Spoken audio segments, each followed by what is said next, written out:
7 o'clock. The recording is in progress. So here we go.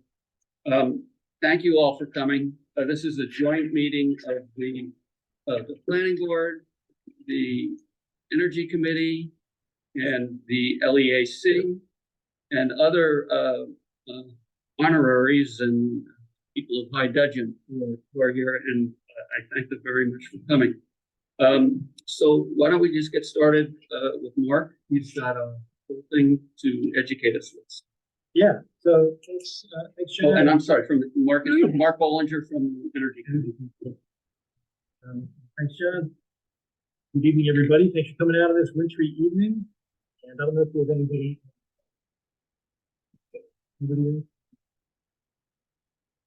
So anyway, in terms of context for this meeting, we're very advanced. As I think probably all of you know, there are a number of overlapping or semi-overlapping energy-related activities that are ongoing in Lyme. And the Planning Board, of course, has been working hard on their proposed solar zoning amendment for several years now, I think. Not constantly, often on.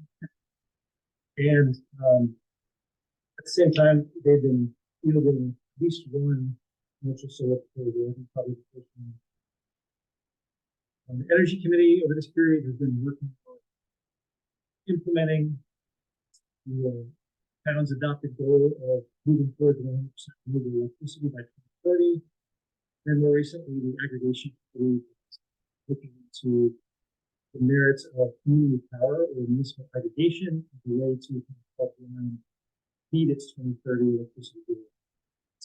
All three of these efforts have at least one common thread, which is that they all involve or could involve large ground-mounted PV systems, perhaps even locally.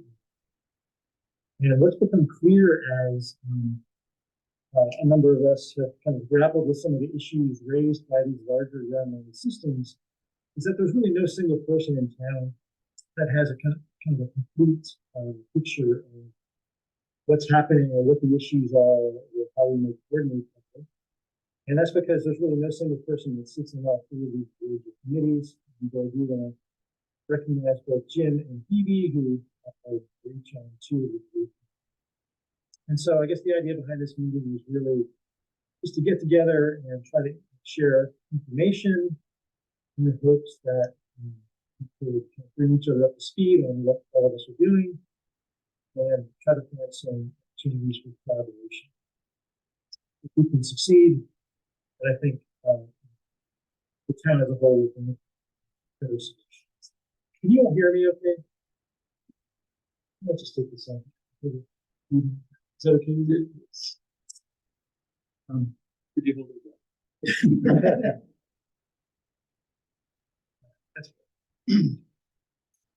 So unless someone has a better idea of the agenda that I guess I would propose here would be that maybe I run through some of these slides as sort of an introduction as to what the Energy Committee has been up to in terms of moving towards the 2030 goal, particularly with respect to kind of looking into larger ground-mounted systems as a way to help us move in that direction through what's known as movement metering. And then after that, we turn over to folks on the Aggregation Committee to tell us a little bit about what's going on with community power in town. And not only Lyme, but also in some of the neighboring communities, which are really further along. And then, after that, I think we've probably turned it over to the Planning Board to react to the first two agenda items, if you have any reaction.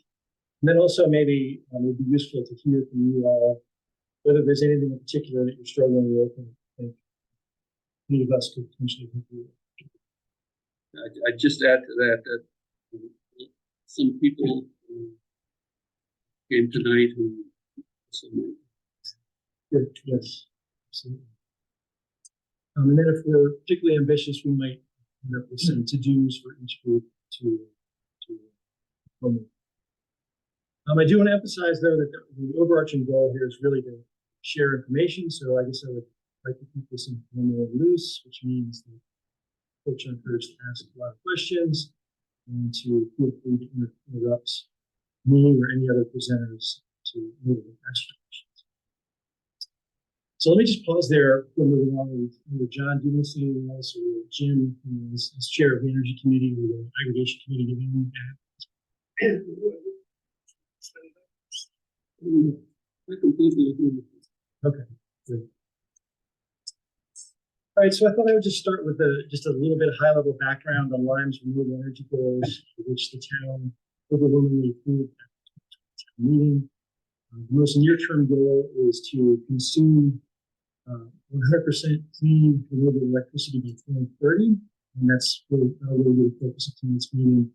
And then we have this longer-term goal to do the same in the heating and transport sector, and that one hits up by 2050. So that's probably not something we'll touch on tonight. And we can come back in 10 or 12 years to discuss that probably.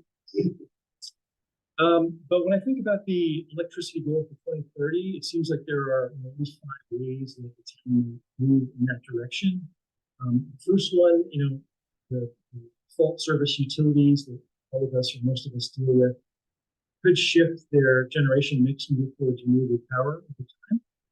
And though there are a lot of utilities in the U.S. that are doing this, we think that would be kind of a trend nationwide. It turns out that Eversource is actually kind of moving in the opposite direction, which is surprising when we're looking for environmental disclosure labels recently. I think back in 2018, we were at something like 23% renewable, and then in 2021, we were kind of at 13%. So we dropped about 10%.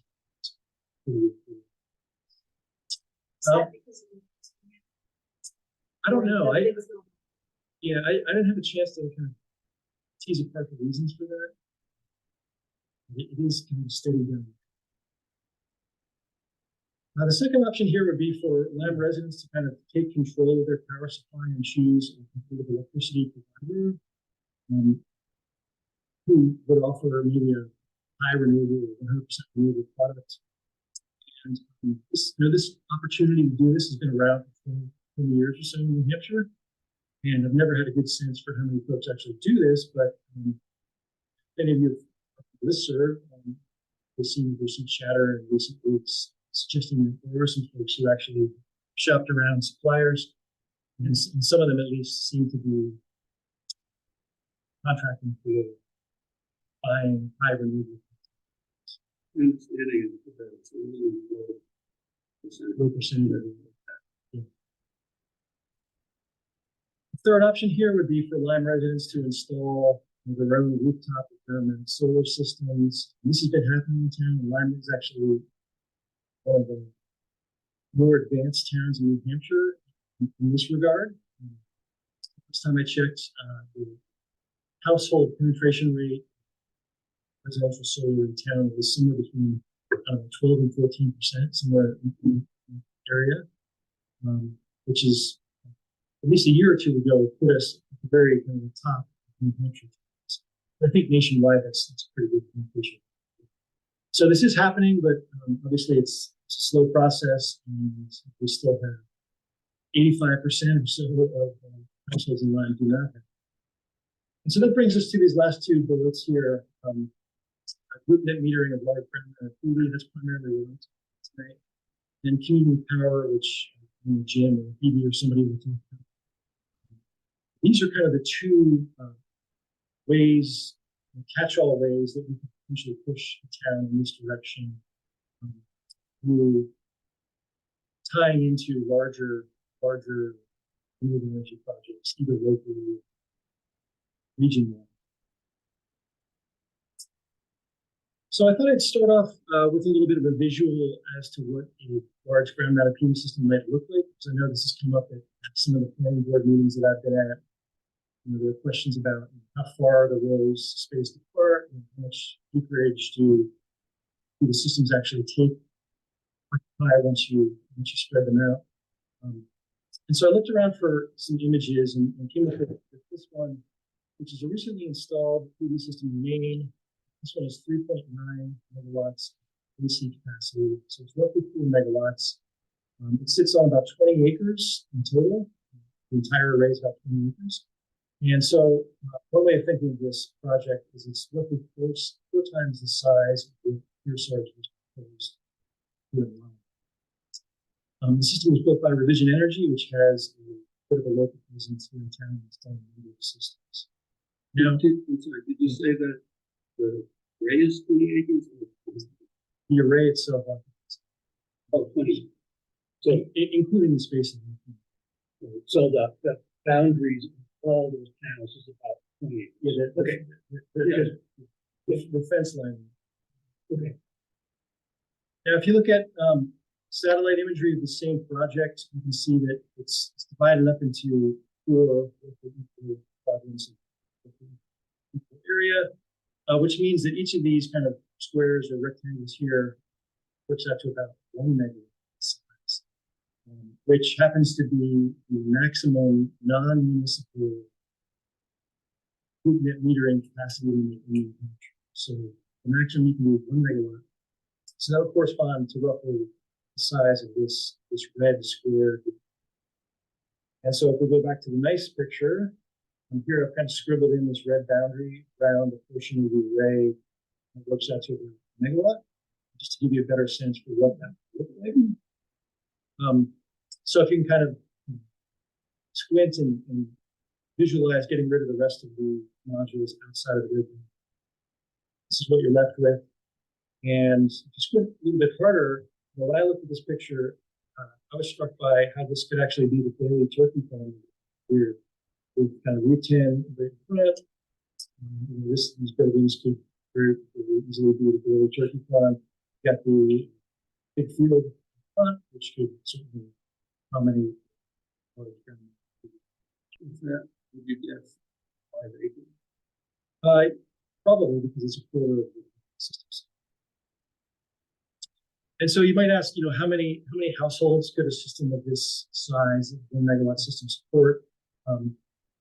And the answer is going to be roughly between, I think, 100 and 200 households. And that range depends on whether you assume a household can get by with 5 kilowatt system, which is a pretty good size system and meet a lot of their residential needs, or whether you think, whether you have an EV or heat pumps or something like that.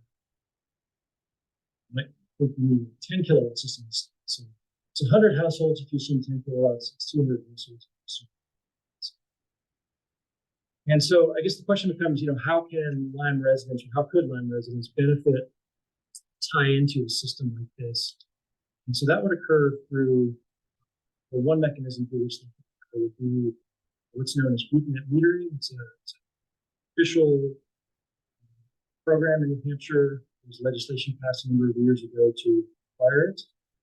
And it's a pretty flexible program in New Hampshire, so there are a number of different ways you could structure it.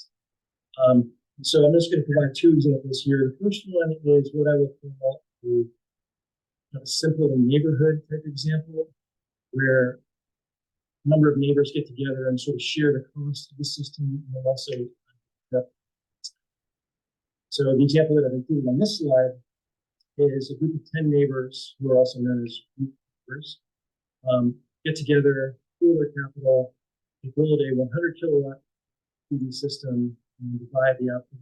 So in this case, each group member is getting 10 kilowatts. Once the system is built, or while the system is being built, the neighbor on whose property the system resides, who's known as the host, registers the PV system with the Public Utilities Commission and the utility as a group net metering system. And then once the system starts operating, every month, the local utility, whether it's Eversource or Coop, will basically send the host a check of compensation for the entire system. Then it's up to the host to take that check and divide it, in this case, equally among the 10 neighbors. And because in this example, each of the 10 neighbors has invested in the system, they own a portion of the system, they're able to take the federal investment tax credit, which is 30% tax credit. They're allowed to take that tax credit in their portion of the system. And then there are these things called renewable energy credits. Most of you probably know what they are. Those stay with the system, and so the host and group members can do whatever they want with those. They can sell them. Yeah. Thank you.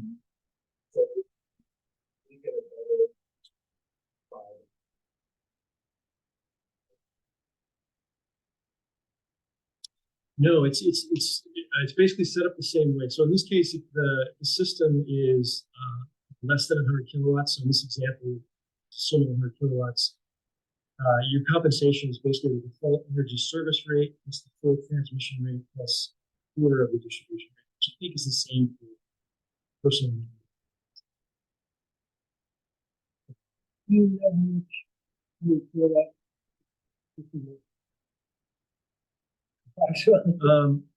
So I don't know. You can assume maybe I don't know, $3 a watt, and so 3 times 3,000.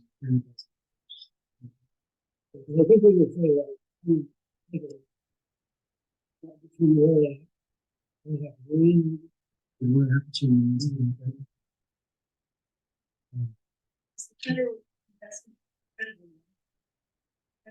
Yeah, it's basically claiming the review of the systems. Okay, so that's kind of the simple neighborhood example, and that's one way that it could work in Lyme. Second way that it could work is what I'll call commercial example. So this one would probably be for a larger system, approaching 1 megawatt of capacity maximum. And the way this one differs from the example that I just ran through is that in this case, the host is let's say a professional solar developer, or maybe a small business, or even municipality. That host completely on its own finances, builds, and owns the solar plants. So in this case, the group members do not contribute any capital to the system. And in fact, the group members probably don't even need to pay any sort of subscription fee either. So really all they do is they lend their load to the system, which basically enables this transaction to occur. And so for the host, having access to each group member's load is valuable because it basically allows them to secure this contract, secure this revenue stream. And so in compensation for subscribing, the group members basically get bill credit. That bill credit won't be as lucrative as if they were to. They won't get the full revenue that the system generates because they have to share that with the host systems. So that isn't, the return won't be as high as it was for the neighborhood system. But on the other hand, in this example, they really kind of up. So it's kind of, think of it as free money. You're basically getting bill credits for that.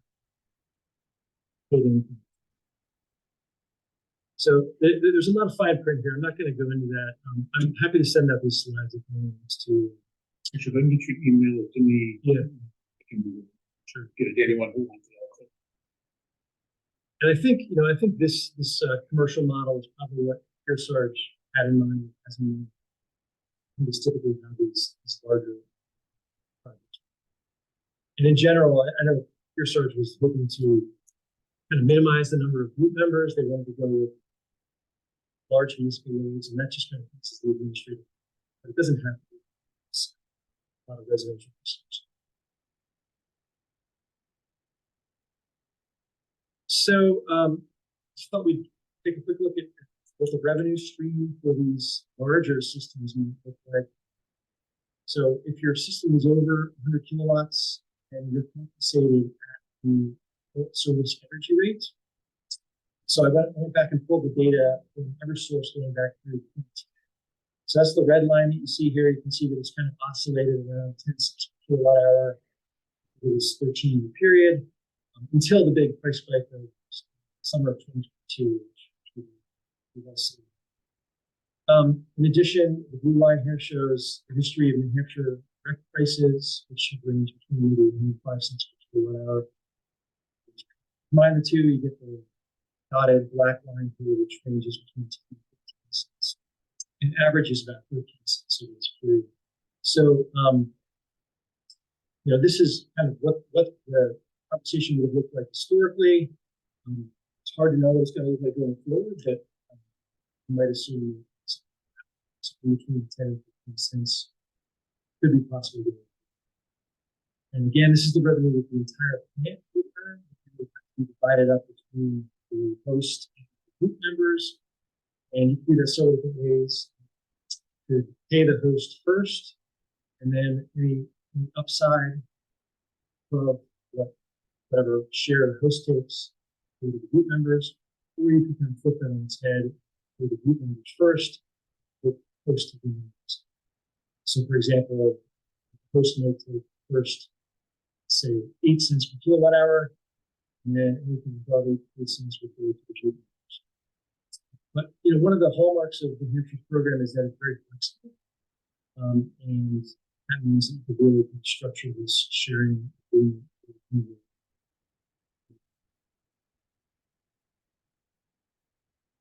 Yeah.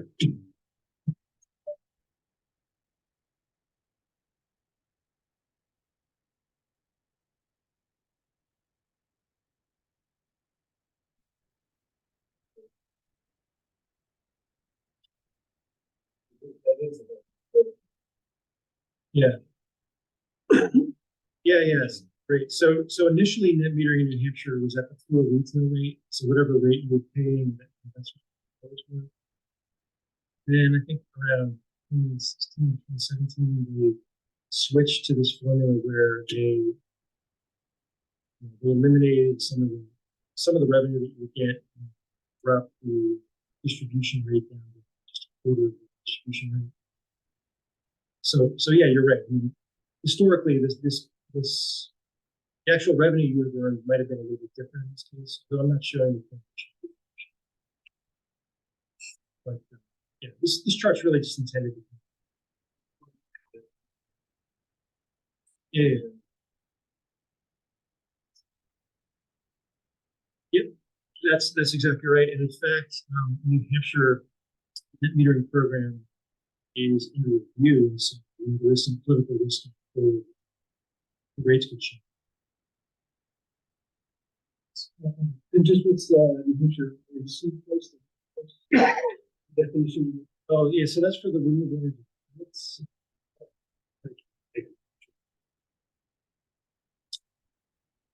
So I guess the question, maybe more relevant to the planning board here is where these larger systems might be located. And so to address that, we can look to what are known as hosting capacity maps. Each utility is now required to post online what's known as a hosting capacity map, and it's basically a map of their transmission and distribution system that tells you, if you kind of click on any given point in the line, how much distributed generation capacity you could connect to any given point in your system. And it also differentiates their single phase from their three-phase lines, which is also useful as well. And so what I'm showing here is a screenshot of Eversource's hosting capacity map. And look yourself, the URL is right there. And basically what this map does is it differentiates between three-phase and single-phase by coloration. So the red lines that you see here show Eversource's three-phase system. Comes out East Road, Rochester Road, towards the Skiway, and then some routes. Then the gray lines, which are kind of hard to see, show Eversource's single-phase system. And then if this were live, you could click on any system to tell you how much capacity you could interconnect without requiring a significant distribution system upgrade. So I've done that, and what it says is that 200 kilowatts seems to be the max on the three-phase system, and when you drop in a single phase, it goes to the how does this intersect? Show you that. I would consider these numbers to be indicative and perhaps a little conservative. I mean, utility, this is something public facing that they have to put out. So my guess is they're being a little conservative here, and you definitely want to talk to the utility and find out what the real story is before you got too far. thought that there's three things that they can do.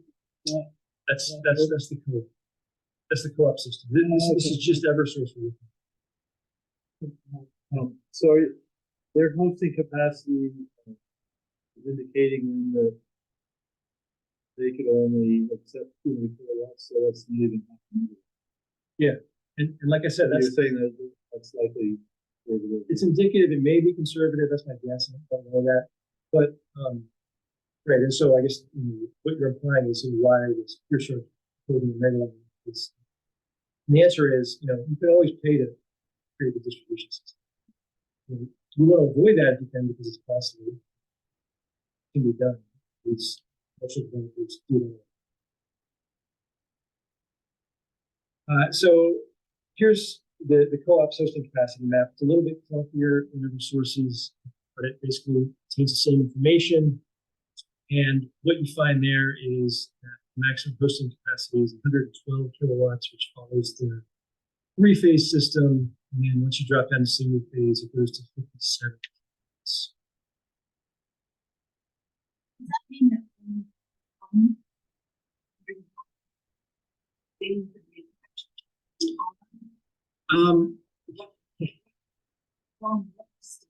Yeah, that's a really good question. I don't quite know the answer to that. I mean, I think it's like a snapshot in time. So that basically what they're saying is, given everything that's on the system right now, we could accommodate this much.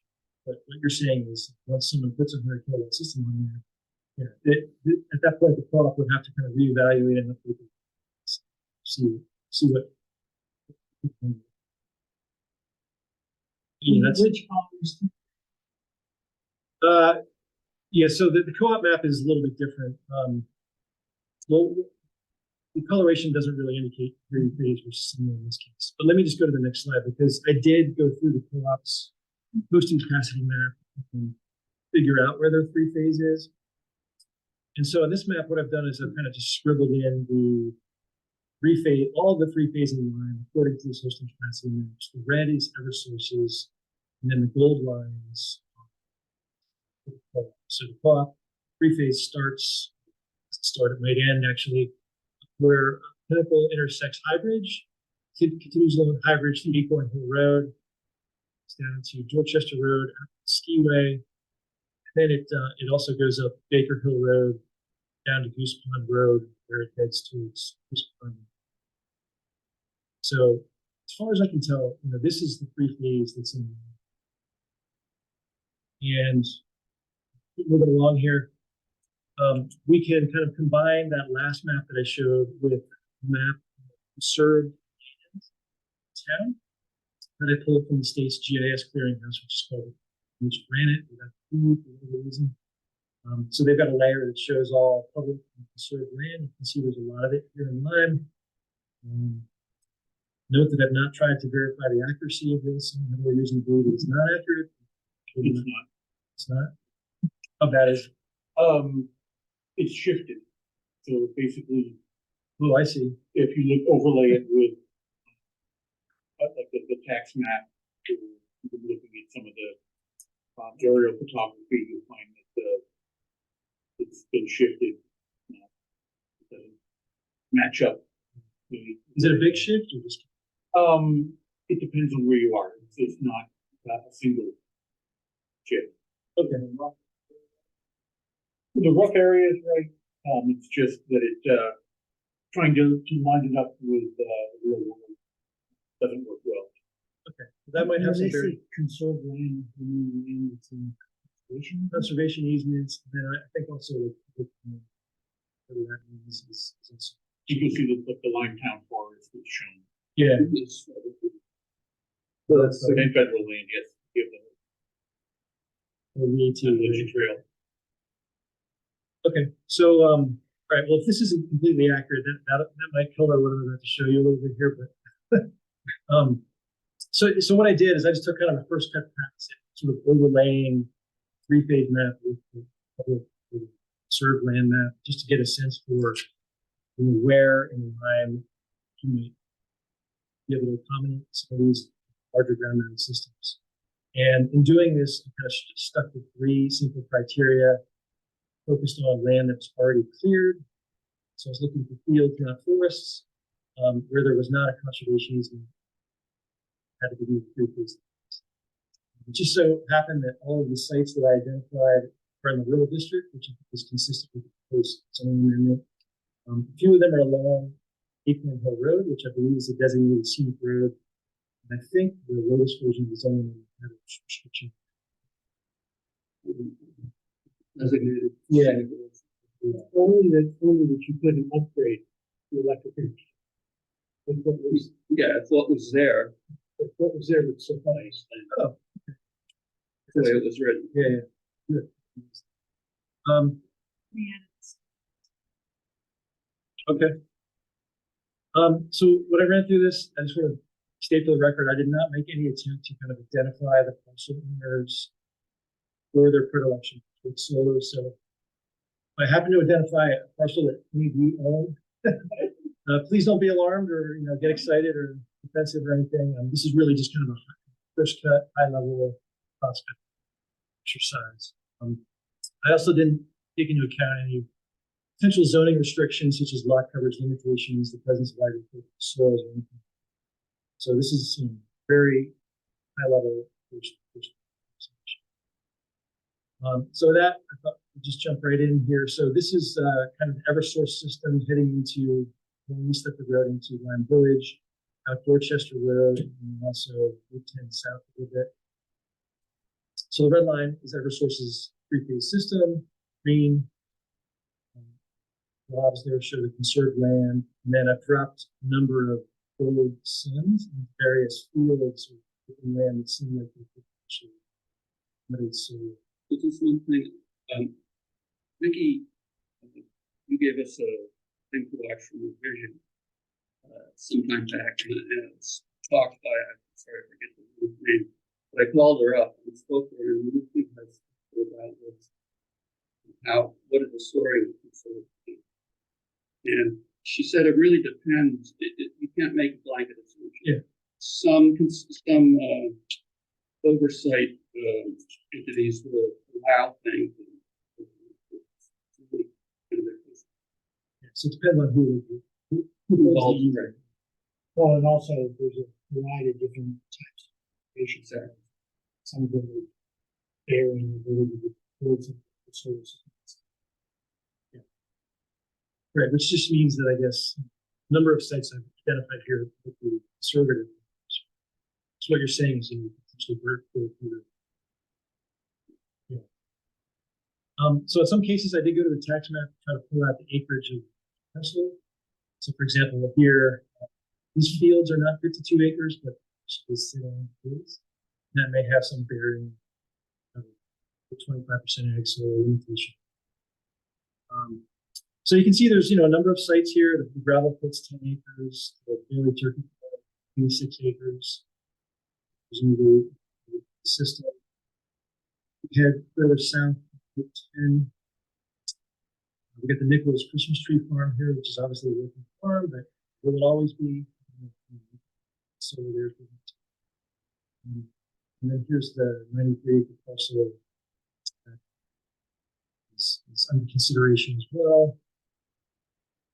And then if you move further south on Route 10 towards the border, there's a couple of fields down there. Strangely enough, the three-phase actually runs in Hughes Lane through the woods over to Hidden Valley Conservation Area, and it's down to River Road for some reason. And there are a couple of fields apparently tucked back in there. Could potentially come with solar and if we switch to New Hampshire Electric Cooperative System, I started up at Aggregation intersection, moved south, and the first thing I really noticed was the intersection of Franklin Hill and Acorn. So this is Franklin Hill Road right here. So this is kind of the Lucky Star stables up there. And there are two sites there, and I just wanted to point out this one because this 60-acre parcel, I think, has a Franklin Hill grass bed for presumably interconnected with the side. But maybe this is moved given what you said, but as long as it doesn't affect the system. So That's where it was when we met. Okay, perfect. So that's really not an issue. Just continuing along down Acorn Hill Road, this is where the lane goes off. So there are a couple of fields up here, although there may be an absence there, which leads me to mention here that aerial photography here is now a couple of years old. So this is a little bit. As you get closer to Lyme Center, there are a couple of fields down here that I believe are technically outside of the Lyme Center district. So we can actually put them and heading up Baker Hill Road, this is where Isaac Perkins splits off from Baker Hill, and I believe the line actually covers Perkins. And there are a number of fields there. We head further south, this is where Isaac Perkins back in, and there's 493 with Blaze. And then finally, we get down here to Goose Pond Road. This is where Bliss Lane goes in. A couple of fields there.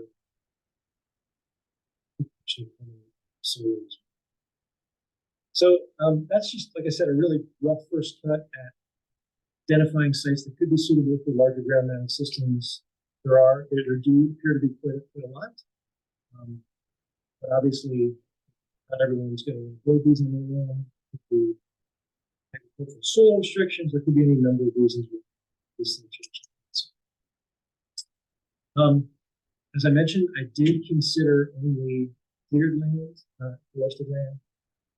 But I know this question of the tension between the cutting trees in order to build solar has come up times in other rooms. So I thought I just really throw out some calculations here. Like Velo and Energy Committee was able to help me. And I'm not going to walk you through these. Again, you can spend time with this on your own if you want.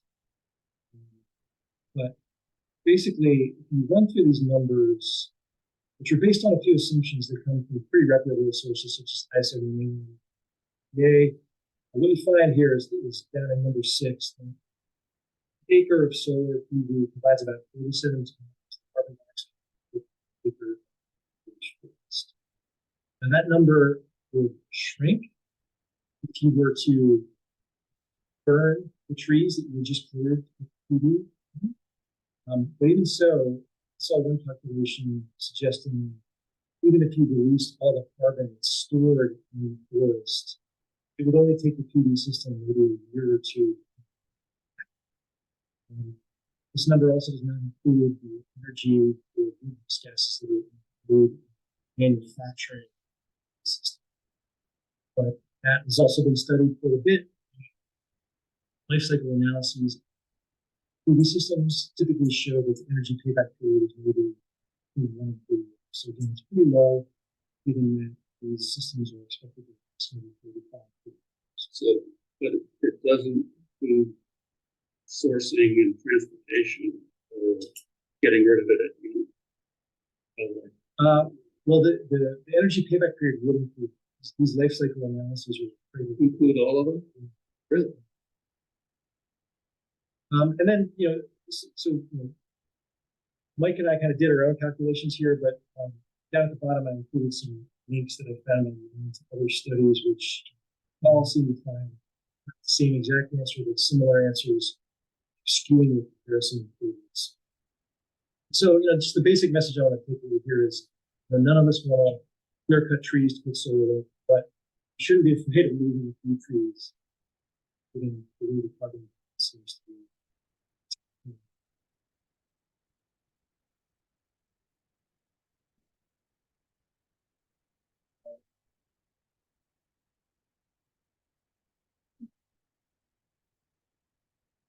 Yeah. So this was this 47 number was kind of an annual number. So it's each year how much CO2 does a PV system displace versus how much carbon forest stored.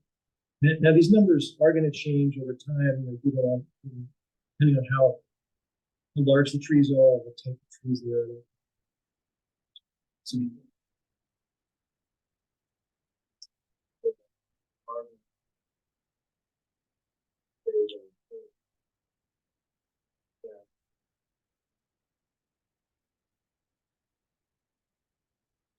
that's because the basically the power system mix that you'd be displacing in the setting. If you consume so exactly. Yeah, so as the grid gets greener and greener, you're not going to be displacing as much power. You're assuming the solar is replacing coal.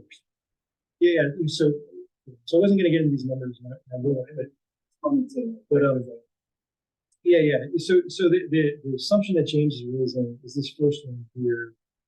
ISO New England basically calculated that in 2020, which is the latest number they reported, the marginal emissions rate in New England apartments was 706 pounds of carbon dioxide per each megawatt. It's changing. But 10 years from now, that might be 2 megawatt.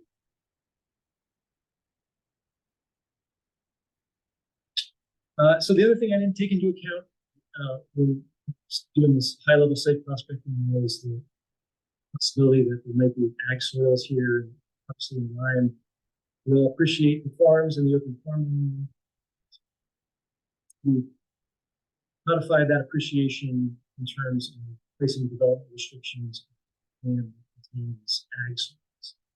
But I think we also need to keep in mind that farmers throughout New England, not just here in Lyme, but pretty much everywhere, are struggling to make farming work, farms alive.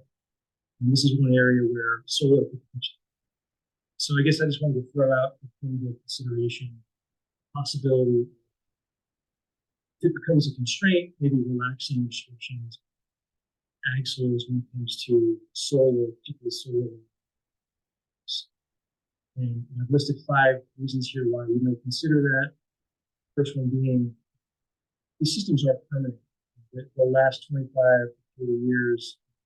End. It's easy to dismantle these systems all the way. During the system life, during that 25 to 40 year period, the field is lying fallow, it's regenerating, improve the soil. Farmers could obviously use reducing operating costs, particularly given the current electricity price spike. I'm sure a little bit of extra income would be welcome as well. These farm fields are already open. There's really no trees that need to be cleared in this case, which means that we don't have them. Trees versus solar conflict. It also means that the wildlife is absolutely. And then here, obviously, if we could put some solar on some of these farmers' fields, that would move us towards. There are also currently quite a few incentives for farm-based PV. There's the federal investment tax credit, which thanks to the Inflation Reduction Act is sold. So even if a farmer does not have sufficient tax liability to use the credit as a tax credit, they can sell it in exchange. There's also a USDA Rural Energy for America program, which provides grants to farmers and rural businesses to install renewable energy systems. And that program is now flush with money, again, from the Inflation Reduction Act. They have roughly 5 times the amount of money that they've had.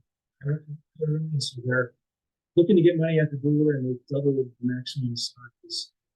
It's to $1 million, 40%. So you could combine these 2 incentives to basically cover 70% of your system. So there's some good reasons to look into putting PV. And so in terms of takeaways, I think grid net metering could be one way to progress towards this 2030 goal, while also potentially offering bill savings to those who don't already do so. I ran through the 2 models, the neighborhood model, the commercial model. We have different revenue profiles. The neighborhood model really mirrors the type of revenue or financial situation that you would get if you were to install your own system in your rooftop. Whereas the commercial model is a little bit different. There's no cash upfront. You get a little bit of bill savings. So that model may be appropriate for folks who feel like they have the capital to invest in.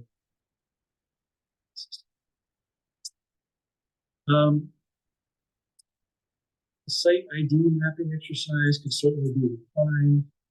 filtering, some potential layers we could add would be tax maps, slope maps, tax soils, taking into account existing lot coverage, and then just I don't think we need to be afraid to few trees to enable solar as.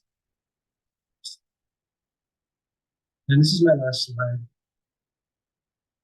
But I jotted down a few possible to-dos for each of the three committees. If we add to these, pick up this mapping, move it along, whatever additional layers sense. David, Yeah, I have actually been searching for the three-phase power. Yeah.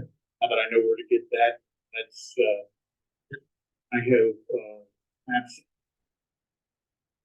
I basically went through, pulled out areas that had self-facing slopes that were, not in any conservation districts and 5 acres or greater. So I have been mapped over there and stuff like that, that I can refine I didn't like the slope map that much because if you have a slope that's slightly facing north, it wouldn't have been included. You can make up that with elevation on the panels. So I need to refine that, but that's a map. Great.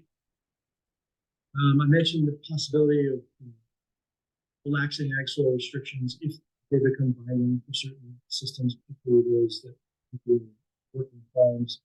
One notion that came.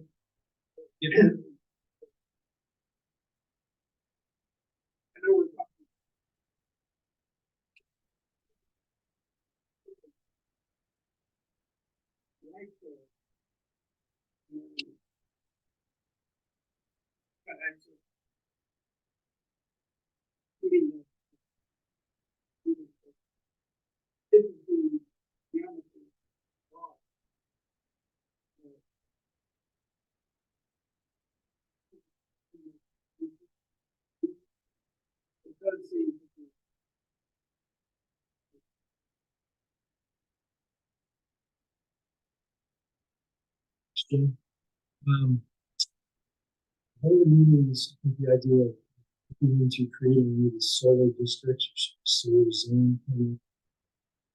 that was the idea of sort of having floating instead of a geographical district, floating zone or district that met common criteria.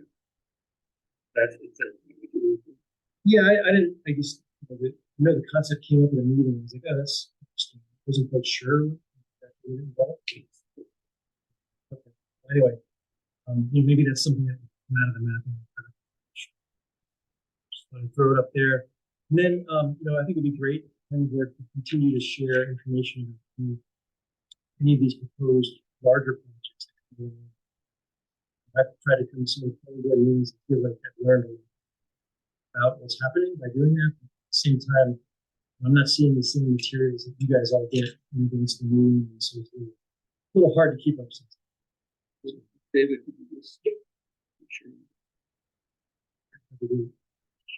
as far as the energy committee, I think we haven't really discussed this internally, but I think it would be potentially useful to maybe talk to some farmers about solar and the incentives that are out there now. And perhaps offer some technical assistance. And then the aggregation committee, I haven't heard from them yet, but they obviously have a lot of work to do still to kind of move us towards a warrant article next year's town meeting, figuring out whether PV power makes sense for Lyme. And as part of that process, I think they will probably be gathering data on electricity consumption among residents. I think that we will help in terms of providing an indication of how much capacity we're actually talking about we would need. And then this last bullet here, I brought up before how community power and net metering potentially being conflicts. Maybe a better way to say it is they kind of complement each other. So I think we'll think a little bit about how those two things can work together, whether they're at odds versus fitting each other out. What the right mix should be. So what I recall as a potential problem was we needed a certain amount of buy-in for town, and that in the case of pure side, the time anyway, we were concerned they could pull away needed. Yeah, I guess the idea there is if community power goes through and everybody in town signs up for the purpose of the product, you don't need any to cover all of it. The opposite is true as well. We have large community systems, enough people sign up here, then there's potentially not as much need for, yeah. And so I guess finding the right mix.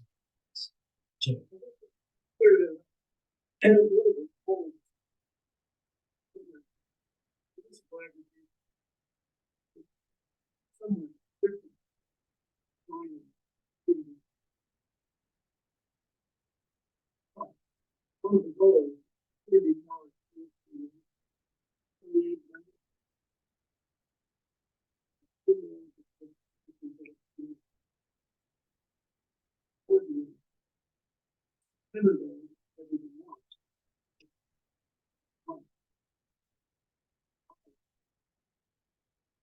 one of their goals is to support these if we're enjoying doing we can buy from this user. We can purchase. We can also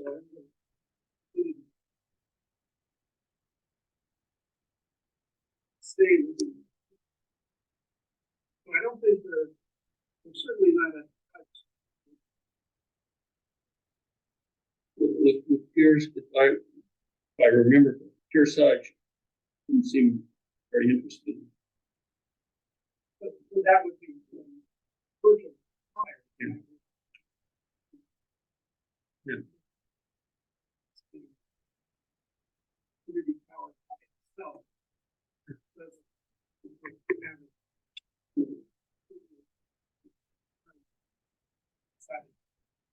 The other thing, community power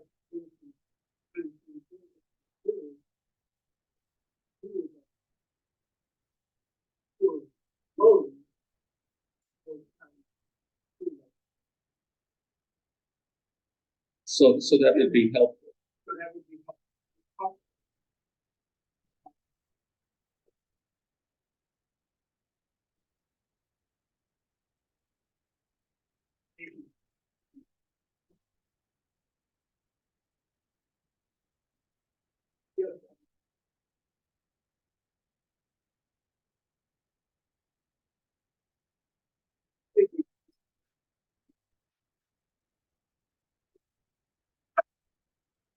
Great. And Had a question, maybe a comment. My understanding is that anybody in Lyme now who is using Eversource could call direct energy now and sign up for 100% green electricity. And that rate would be for 24 period, that rate would be 15.89 cents. Now, the cheapest rate that direct energy has is 12.99 cents. Who has? Direct energy. For 21 months. And there were 32 Lyme residents that signed up in the past 7 days for that 12.99. But I guess what I'm thinking is that if we could somehow get everyone in Lyme that was on Eversource, which is, they could sign up for 100% green energy.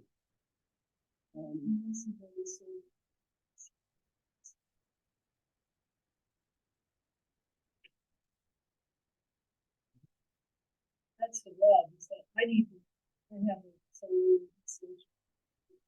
Need to maintain that relationship We in order can't to continue. to get paid for pay it. you.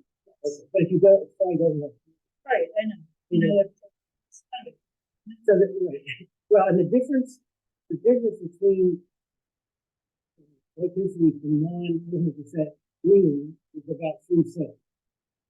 So assuming that there's 600, the average use is 600 kilowatts a day, that would be about $18 a month. You have to actually have a 100%. You'll be paying a premium. So you'd be paying a premium, but That's not, and then I wondered, you know, if people maybe couldn't, they didn't feel that they could afford the extra $18 a month, they might be using it. Help people. but you'd still be saving a huge amount on Eversource. Whatever. So anyway, I just wanted to point that out, because I looked it up today on the internet, and it's all right there. You could just, you know, you could go tomorrow. Or 100% green.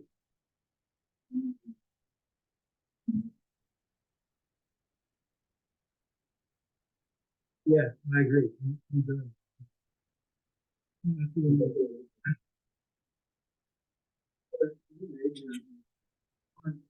The goal for the town of 2030 is this.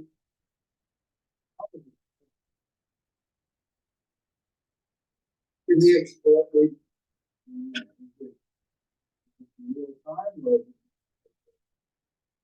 Yeah, I don't think it's, well, first of all, I don't think any of us really put all that much thought into it. It was just, 100%. And I think by default, it's probably just average of the course of the year. It's not.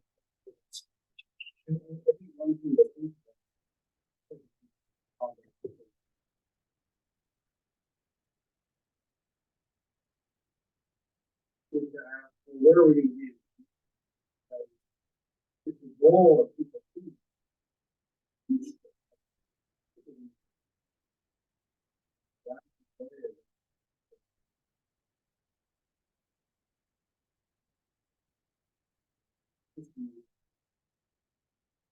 So I think we'll look at the depth of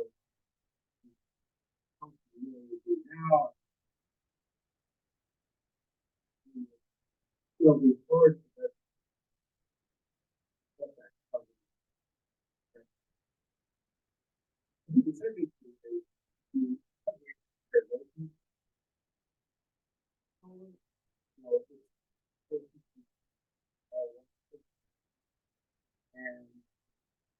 And there's no advantage.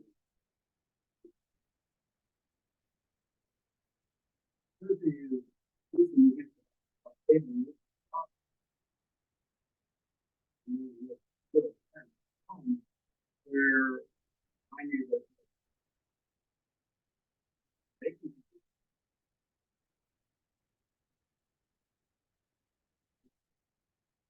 it's very, very early days. I'm just sort of thinking it, and, but it feels like you need to think about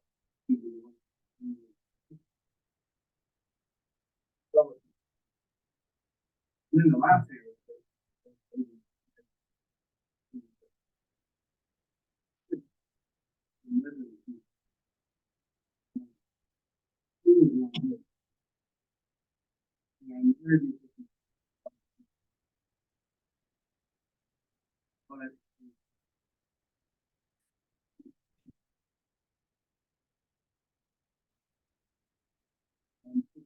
really the co-op member.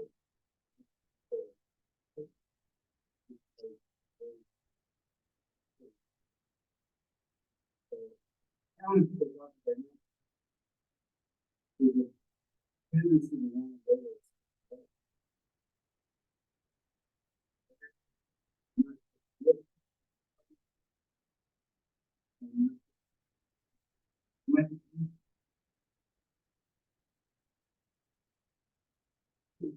Thank you.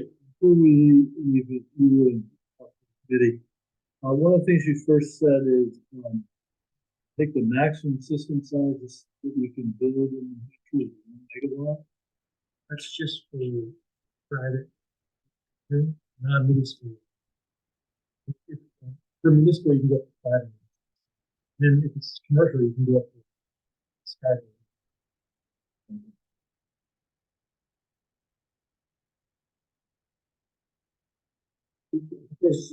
First of all, thank you. Very good. Yeah. Did the LEAC, we get, So basically,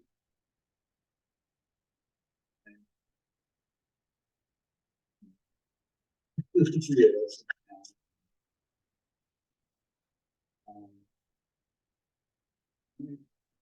Let's just give it-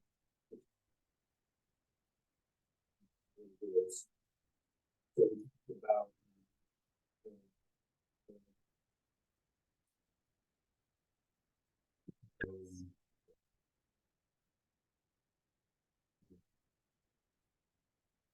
the idea of nation to the community.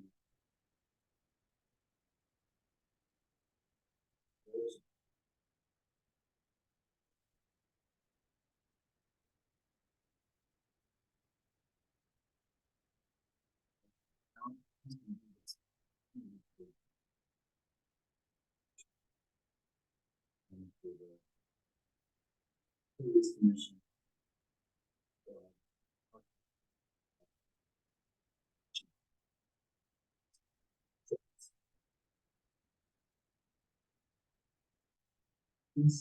So, um,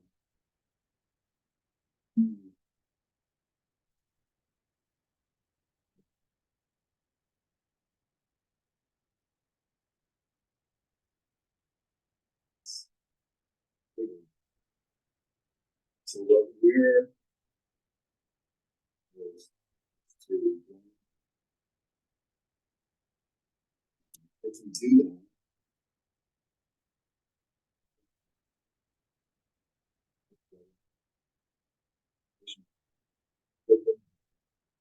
And that would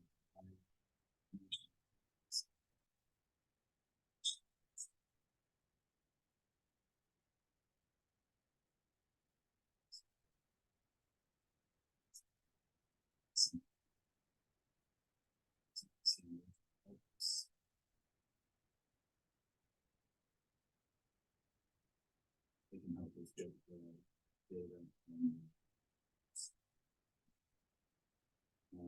Once we have those,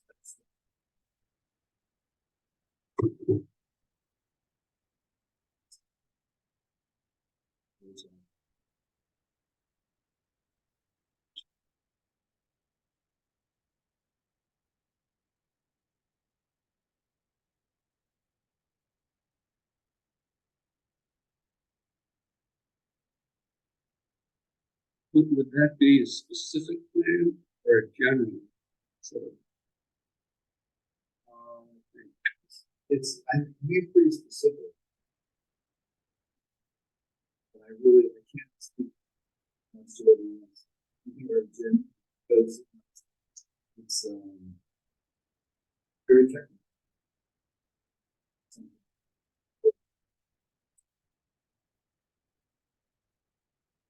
Basically,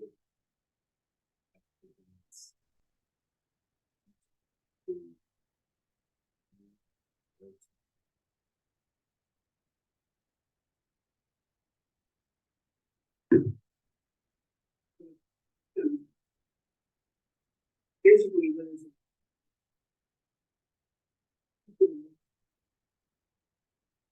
one of the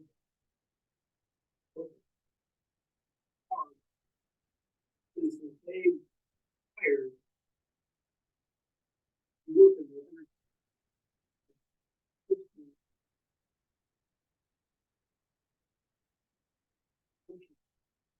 And that's 2 years. So you may think that now there's nothing.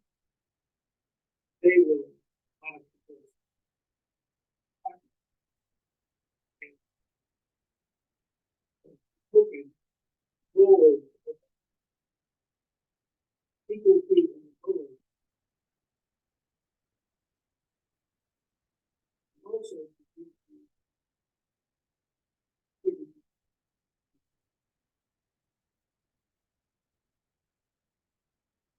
think the advantage for us right now.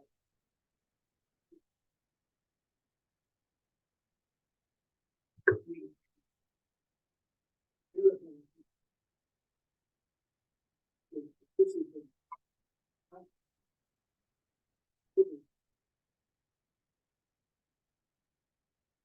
to everybody in the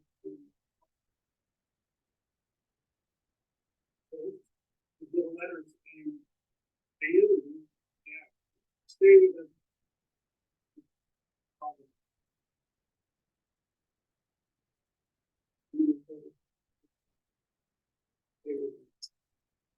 So it's really out of anything.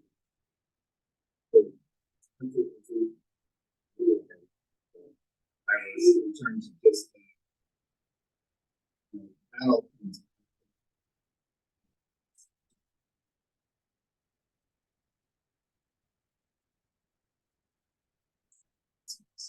You'd be working.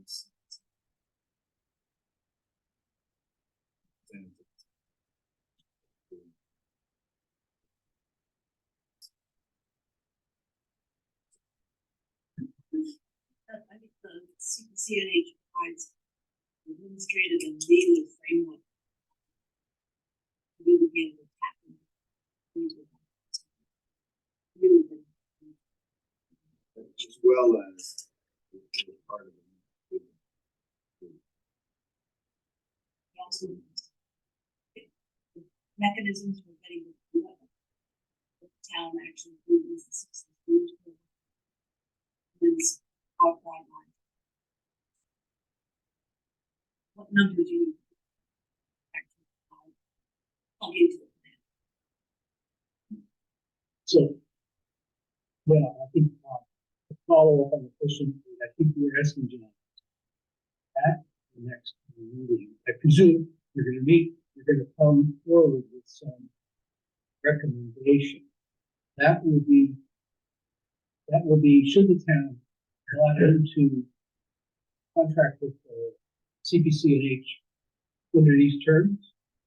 You would have to contact if you've already. Yes. So that would make it.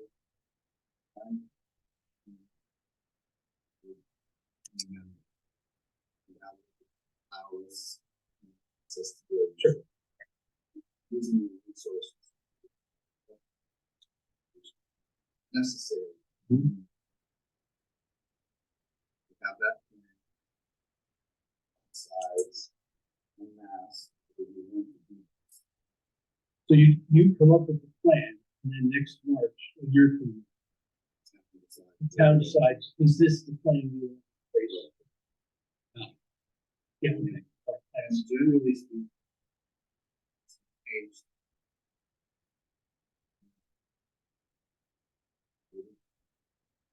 And then the next step is whether I'll share.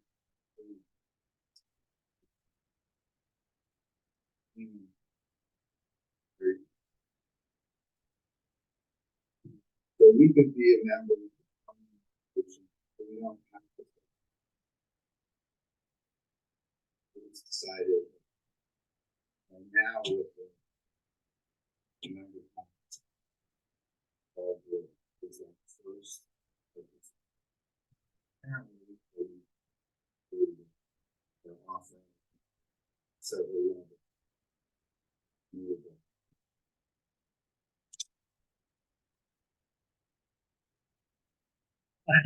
So, as soon as CPC&H could buy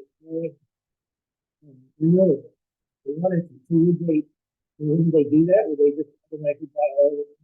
Yeah, but they're trying to. Price. Because they want to. They want to use that. So more people. So, but I think it's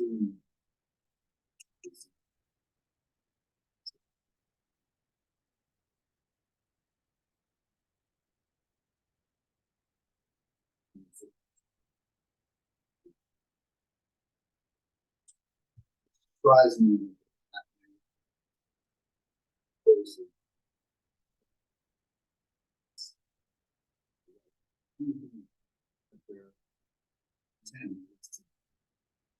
Let people do them.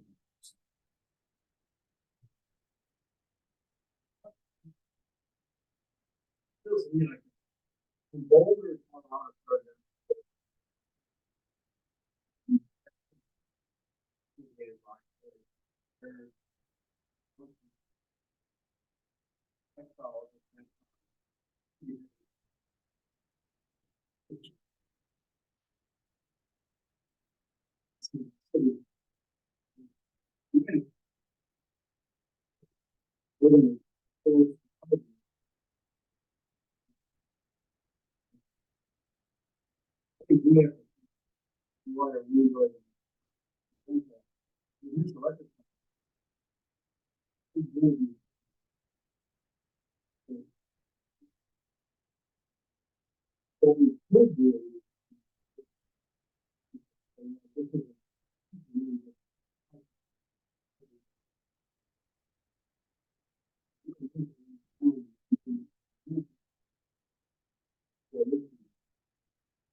We know we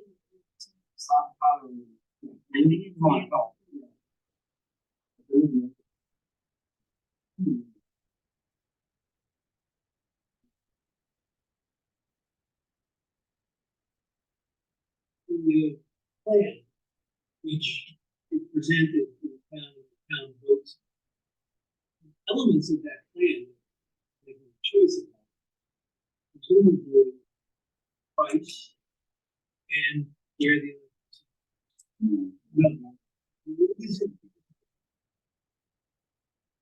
Or the feature. We made a decision. I think you would say that when we get where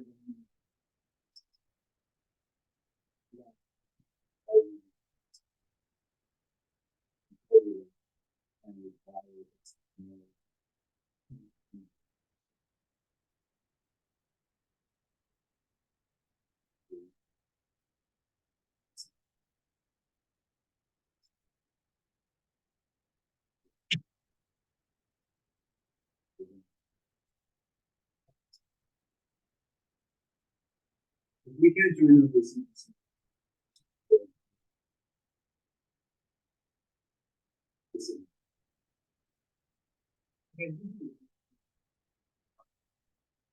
First of all, we patient really.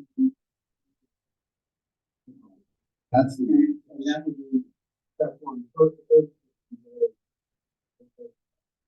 Then there's probably one more step. There's a contractual agreement.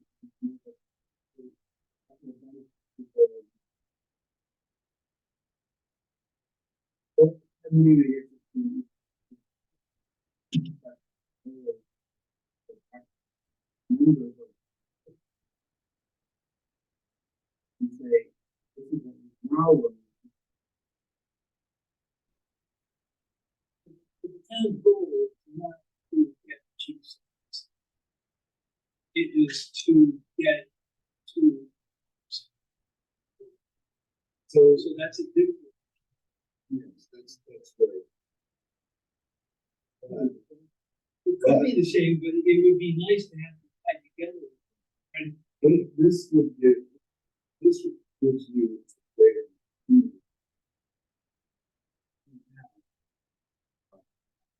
Let's call it everything. This is the way. We're all doing it.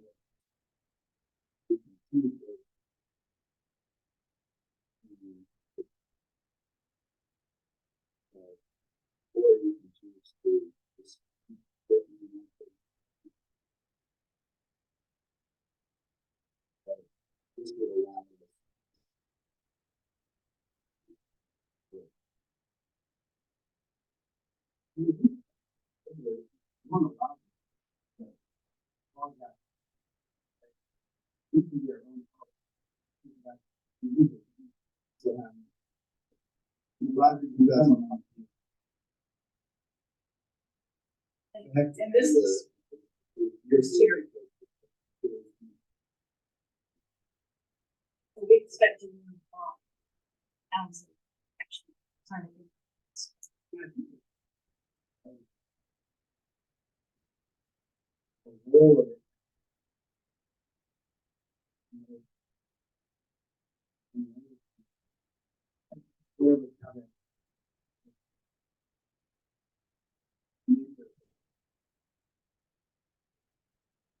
For example, our committee could.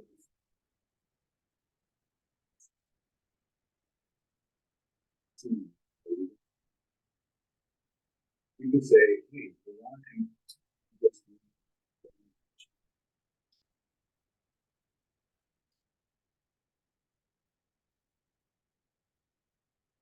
Reality is, everybody.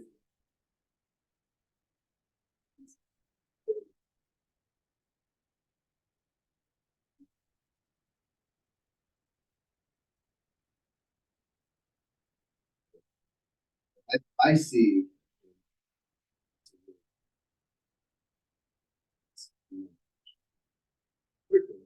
Also provides future other sources.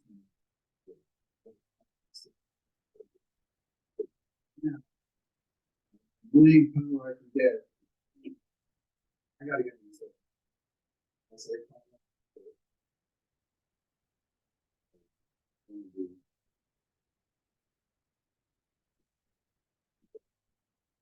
it's a great.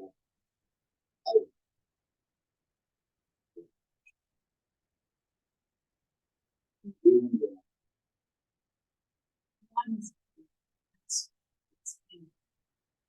So.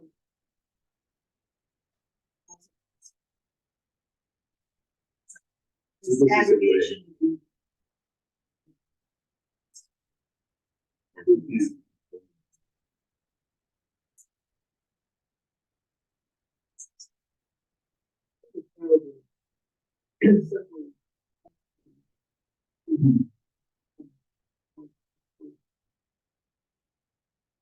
One of the reasons.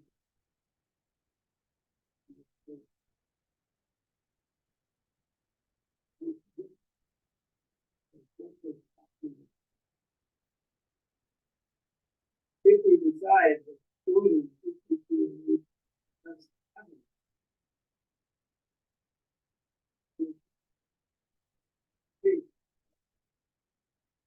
Meeting, how does 62 do this? It makes it.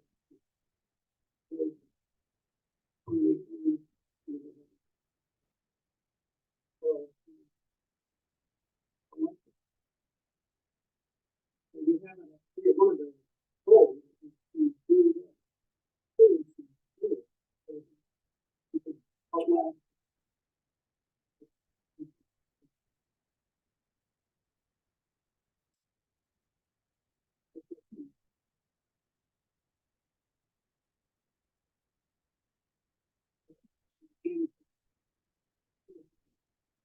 Oh,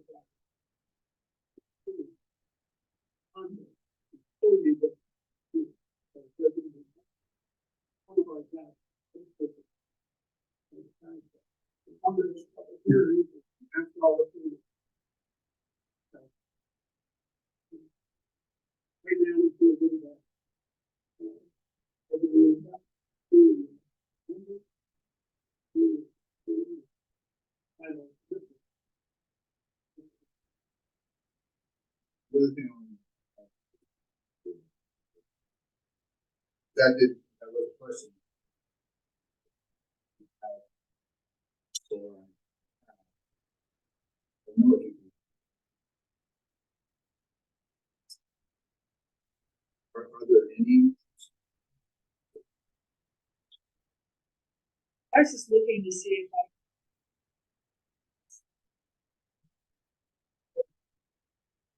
didn't So, say that you, so I think given the town.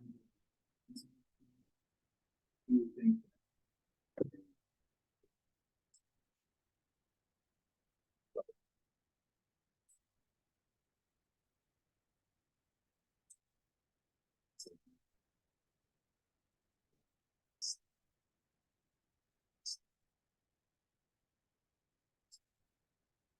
And the town.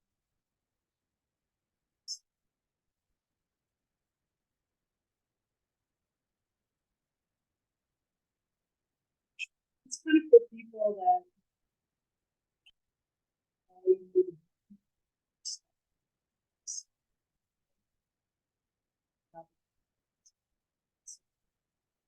So, kind of feel like data decision.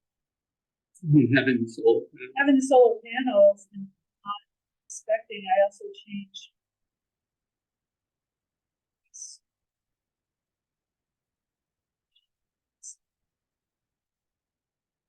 That locks you in. You're locked. Well, I don't know, I mean.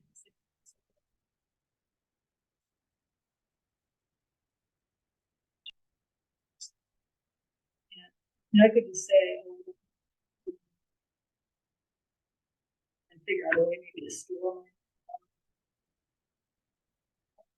storing it and just using it. But the world has changed a bit. And that's one of the things changing so fast. So many moving parts in the channel.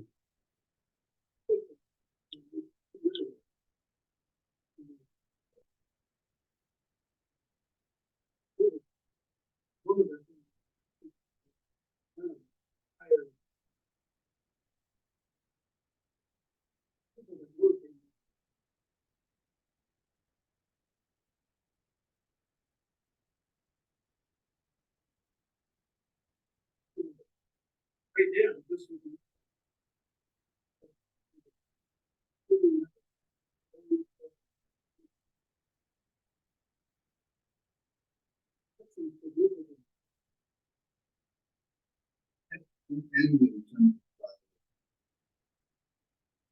future. Getting more areas.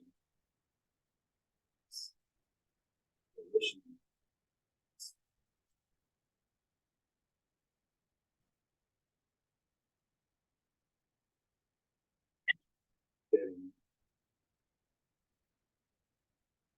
Another thing that I don't know how much information getting.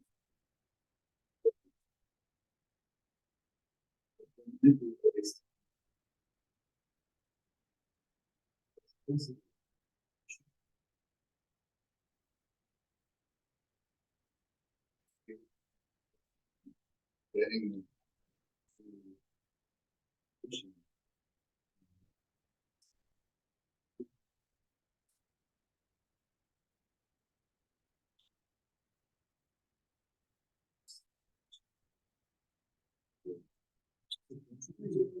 This might slightly more than.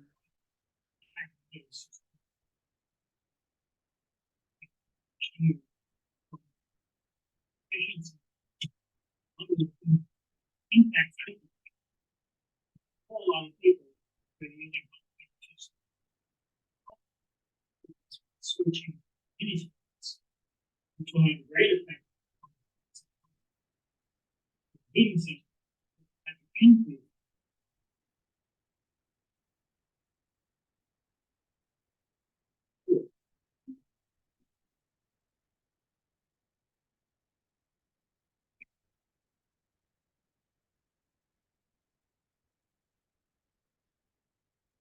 Because of the increase.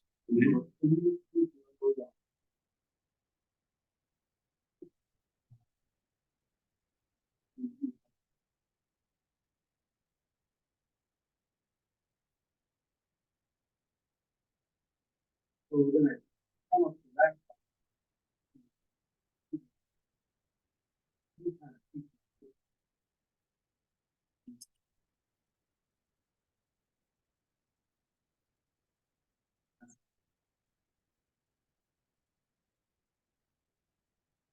It's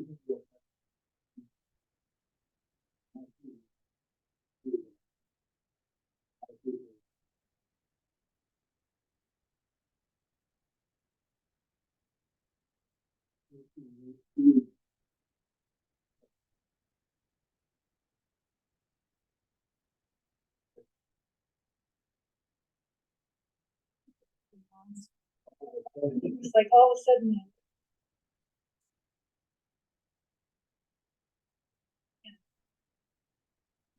It's good that I'm not in gas house, but change my own.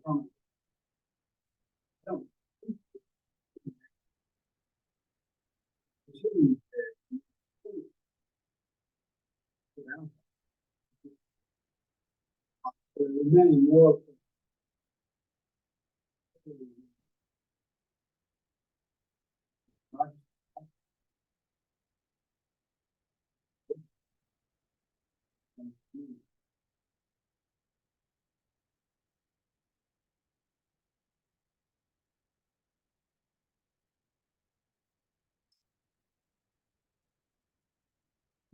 Despite my, I think that solar system, bring that net metering to the aggregation. So, So I had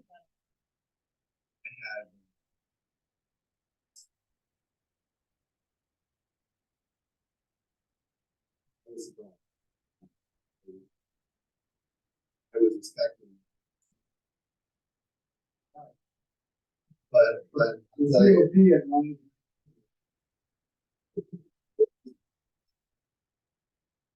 Yeah, the question.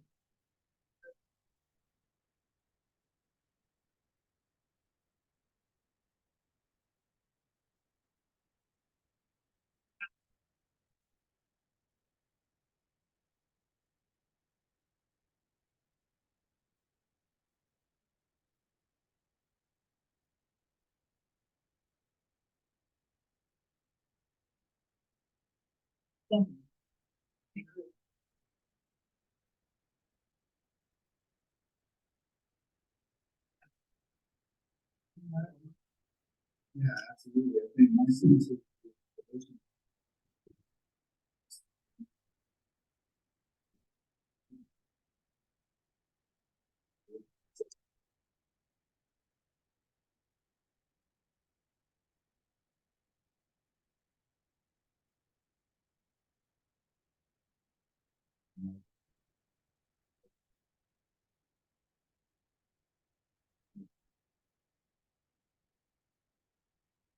hopefully getting those. And that'll be refined into like the green product mix. If we get those.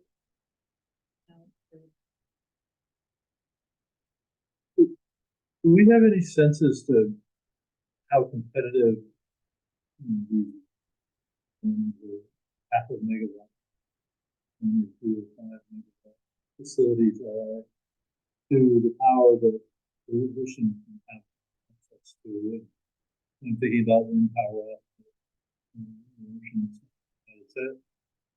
Is that cost? Is the solar cost competitive against kind of power, and is that kind of power? Solar can be cost competitive, probably at a bigger scale. 2.15 megawatts. It's going to be solar's are picking up a really big picture. There are some 50 megawatt projects that contracts set up. So it's pretty competitive. That's a wholesale. Offshore wind, cheapest contract I've seen is it's still pretty expensive. The wind is there staying.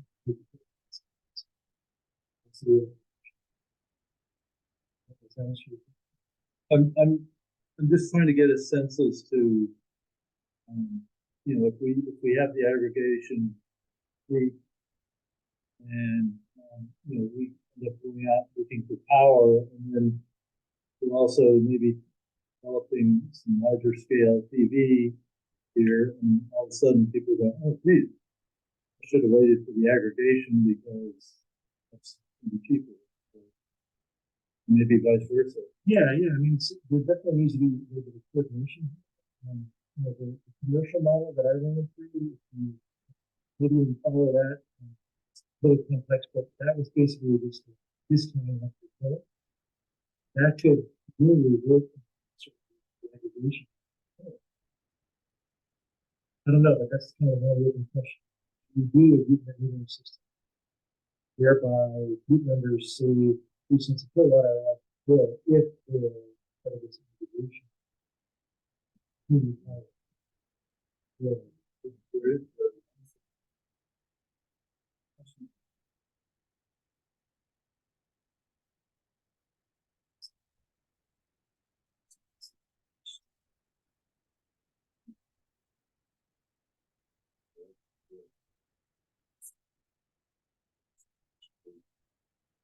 just have this big solar farm.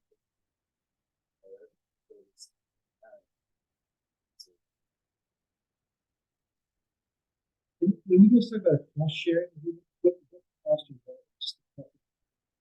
Yeah, that's the name for the deal.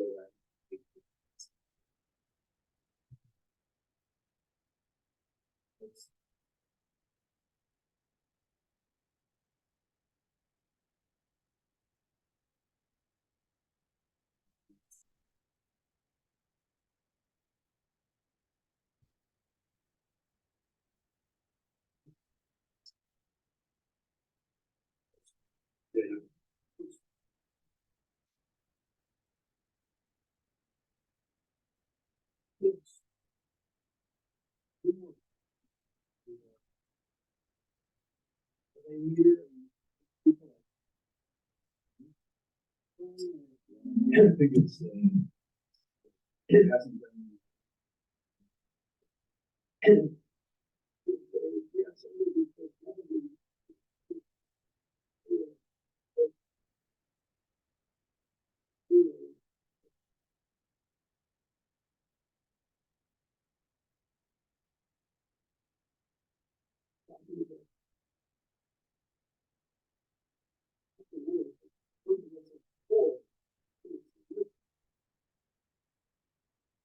Yeah, I do know that.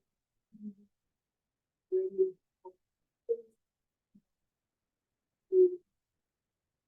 I work in the office, we get alerts about when it's good to see.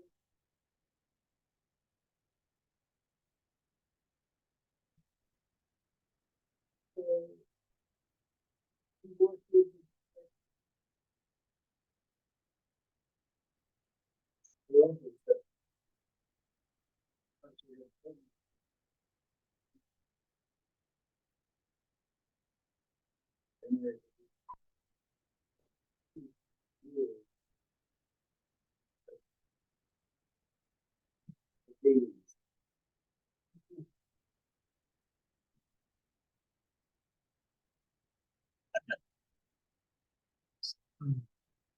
Did you guys have more you want to run through?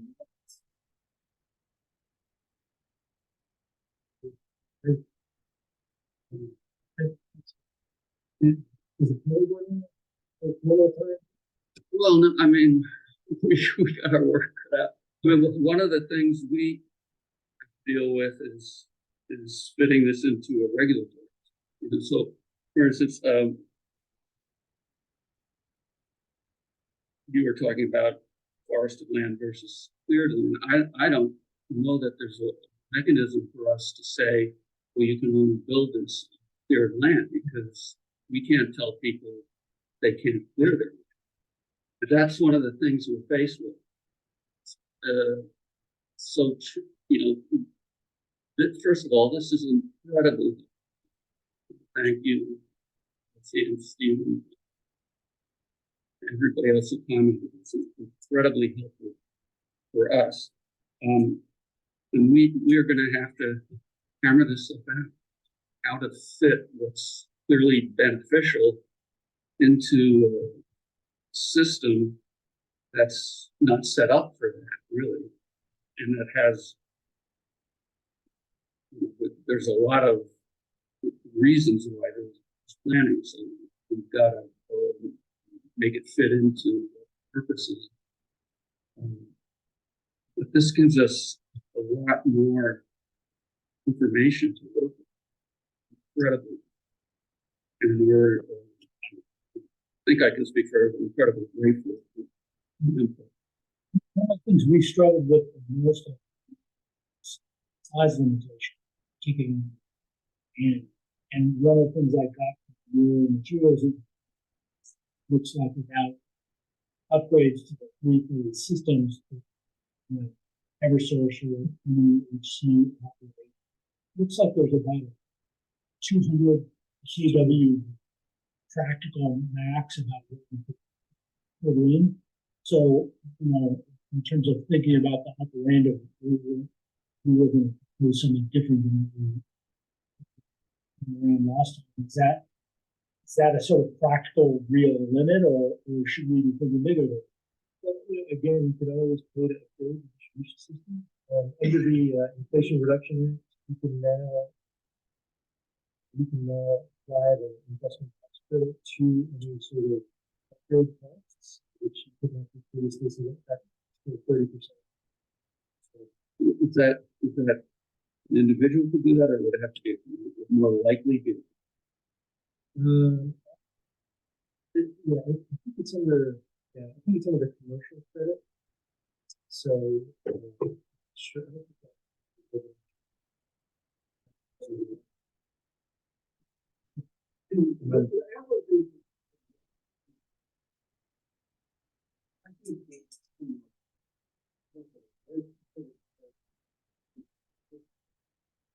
And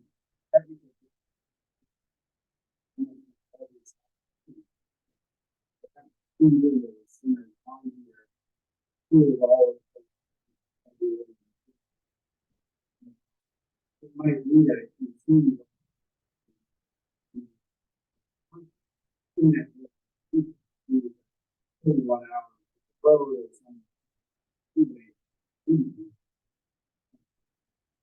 It might mean that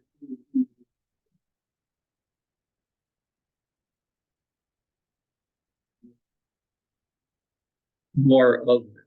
Yeah. Just trying to get a sense of what is a natural unity. Because that's really one of the big That's a biggie. problems with this. Is there we put a cap? So Or is there a cap? and the last time I think we put a cap, and the cap was just a more informed way of making a decision, particularly in You can only put a cap on individuals. Here's our fellows, the town. We pretty chatted about that briefly. And zoning and authorities to the town one cap. We have to drop some rules. It could be followed, and then if the people who's not. It's not somebody else's. yeah, but the question is there some sort of natural On individual systems. you know, Yeah, well, maybe we can find that. it's interesting. For other reasons, speaking to an engineer, just realized I could ask this question. Great.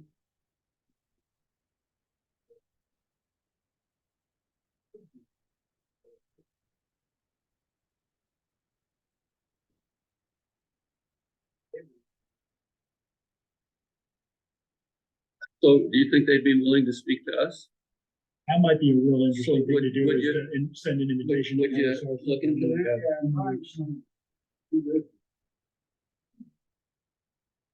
That'd be great if you could do that.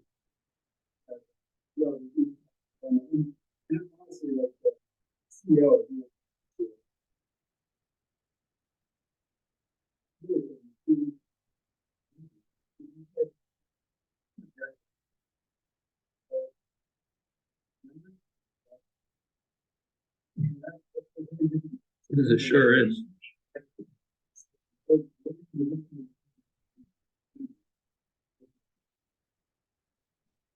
Great. Thank you. I know the community is busy, but I think that you brought up the city of the education system, so our community was a legitimate one, especially if you are. And I don't know what if everybody says.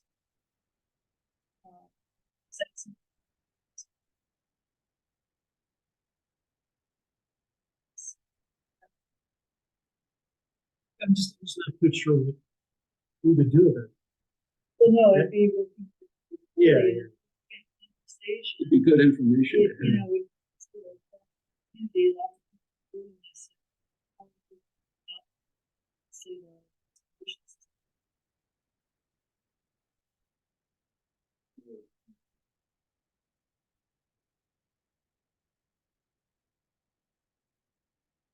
Yeah.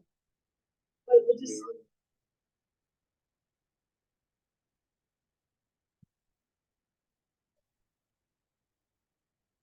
That's a good way to do it.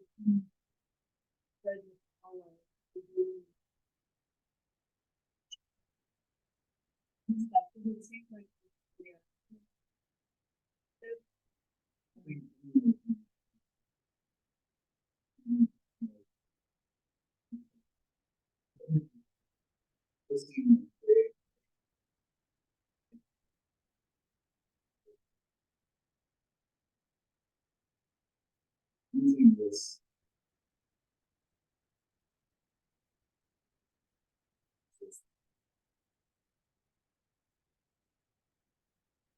What, I'm just looking back on this, that's being that, did that happen? So we're concerned. Service.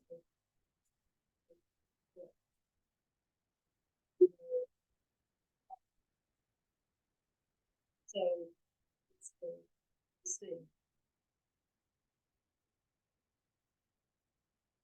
I would say that this is great, but face to face, really good. Social capital. I think that we need to not just improve power lines.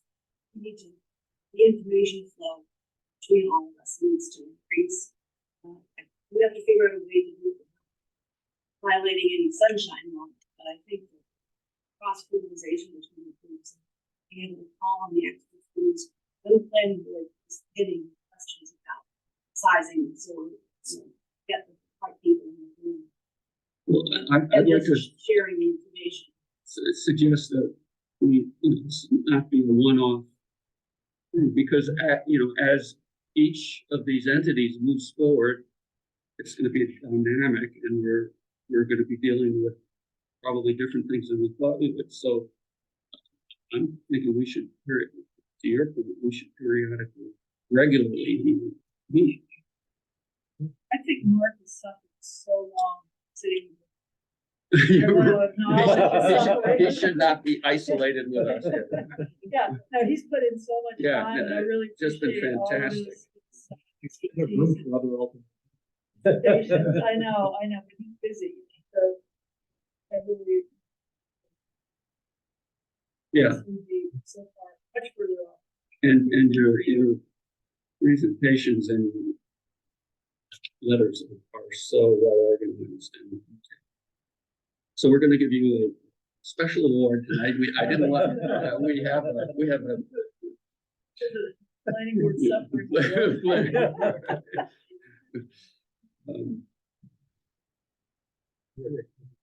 Yeah, so you're gonna Sure, yeah. All right, anybody got anything else? All right, so I was going to we had a couple of people who have been attending who are interested in being alternates.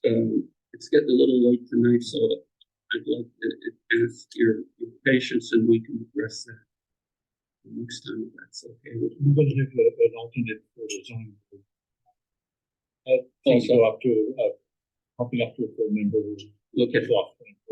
right, so, but we don't have, So next meeting, I'm gonna be bringing. oh, we'll have to vote. on it. Yes. All right,